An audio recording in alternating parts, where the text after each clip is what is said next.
Pakistan is in trouble. Every other day we hear someone talking about the possible split of Security Pakistan. situation is worsening by the day, so much so that Pakistan could now break up. Is Pakistan on the brink of separation? Pakistan may be splitting up once again. Let's discuss if that's even possible and what will happen if it does.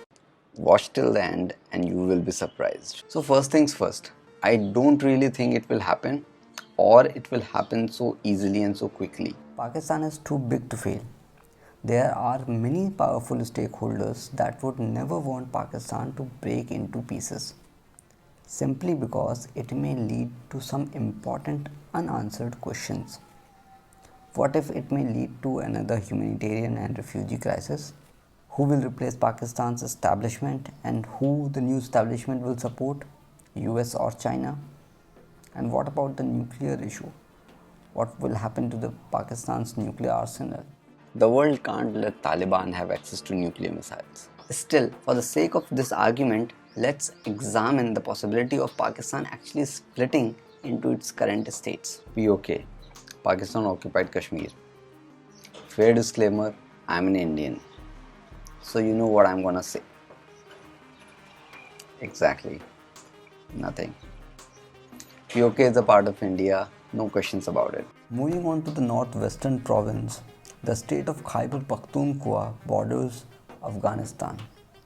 Ethnically, it has been the land of Pathans, also known as Pakhtuns or Pashtuns, who have their own national identity. One very interesting information about this region is that during partition, this region actually opted to be a part of India, not Pakistan. The popular leader was obviously imprisoned. This region is very tense right now and will most likely be the first state to split from Pakistan. It will either merge with Afghanistan or will become an independent Taliban Part 2. The reason I say this is because TTP, Tehreek-e-Taliban Pakistan, a terrorist organization, has a strong base in this region and it shares a brotherhood with Afghan Taliban. It has even declared its own government over Pakistan.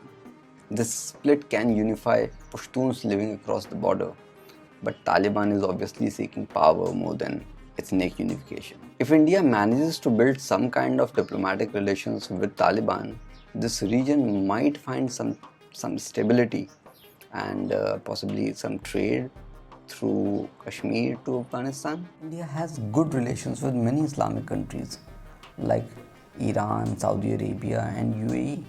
India had great relations even with Afghanistan. Moving on to Balochistan, another troubled region with no form of stable government in its entire history. Balochistan borders Afghanistan and Iran and is known for its natural resources. The Baloch people aren't just limited to Pakistan. Millions of Baloch people are divided among tribes and are living between Pakistan, Afghanistan and Iran. Baloch people have a good cause for nationhood. They have always felt alienated from Pakistan and have been protesting for freedom. Due to the lack of any democracy here, even after freedom, it will need some external support. Democracies like India will provide support, but it won't be that easy. China has huge interest in this region and will do anything to stop Balochistan form a new independent government. Even Afghan Taliban will try to have some influence or rule over this new country to reach the Arabic Sea. Balochistan is like the bright kid in the darkness who needs some support to shine. Talking about Sindh, it's the only state with the potential to grow as a modern, well-established country. Sindh borders India and is located in the Indus River Delta.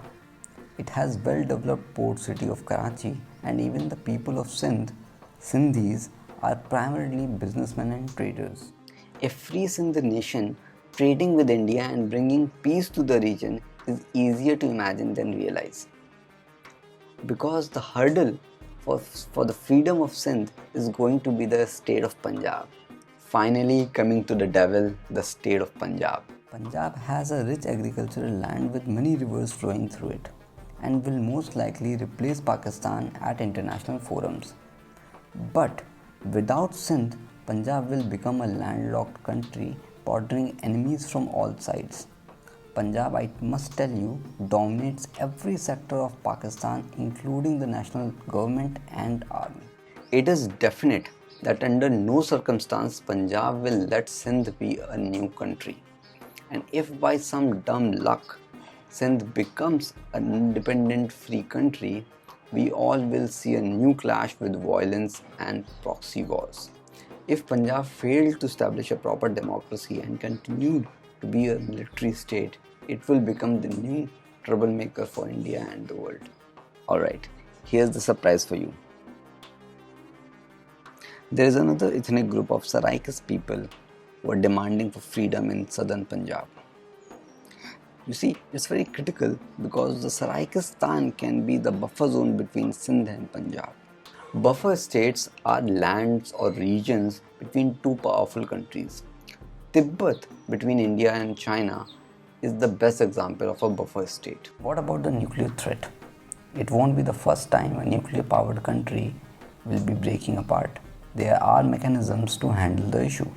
Nuclear threat will most likely be resolved by either the global powers seizing the nuclear weapons, or most likely they will come under the possession of Punjab. How this will affect India and the region? Unlike what many believe, it won't be a win-win for India even if Pakistan splits.